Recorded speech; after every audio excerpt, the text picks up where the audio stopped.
আসসালামু আলাইকুম, সবাই কেমন আছেন? আজকের ব্লগে আপনাদের সবাইকে স্বাগতম। বৃষ্টির দিনে স্যুপ খেতে ভালো লাগে, তাই আমি ভাবলাম আজকে মোমো স্যুপ খাওয়া হোক। মোমো আমি আগে থেকে বানিয়ে ফ্রিজে রেখে দিয়েছিলাম, ডিপ ফ্রিজ থেকে বের করে নিয়েছি। এখন একটি কড়াই তেল, রসুন কুচি, টমেটো সস, চিলি সস সব কিছু দিয়ে নিচ্ছি।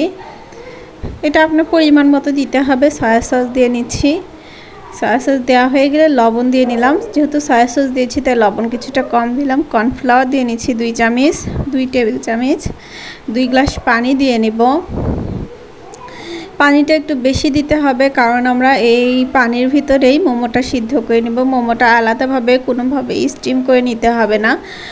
পানি দেওয়া হয়ে গেলে আমি গুঁড়ামরিচ, কাঁচামরিচ কেটে দিয়ে দিলাম। ভালো করে কর্নফ্লাওয়ার যাবতীয় যে সসগুলো দিয়েছি সবগুলো ভালো করে মিক্সড করে নিচ্ছি। এরপর যে আমি চিনি দিয়ে দিলাম।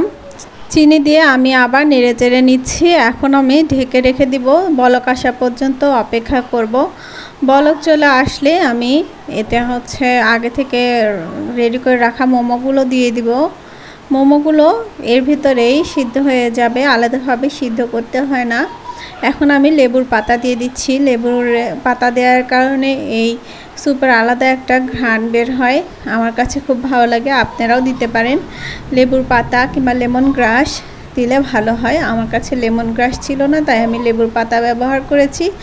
আপনারা চাইলে লেমন গ্রাস ব্যবহার করতে পারেন।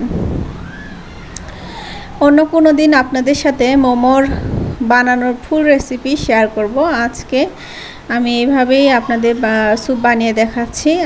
আমার মোমোটা প্রায় হয়ে গেছে, আমি আর কিছুক্ষণ রান্না করে নিব। দেখতেই পাচ্ছেন কতটা লোভনীয় দেখাচ্ছে। আমার জিভে পানি চলে আসলো আবার দেখার পরে। আমার চিকেন মোমো স্যুপ হয়ে গিয়েছে, তাই আমি এখন উঠিয়ে নিব।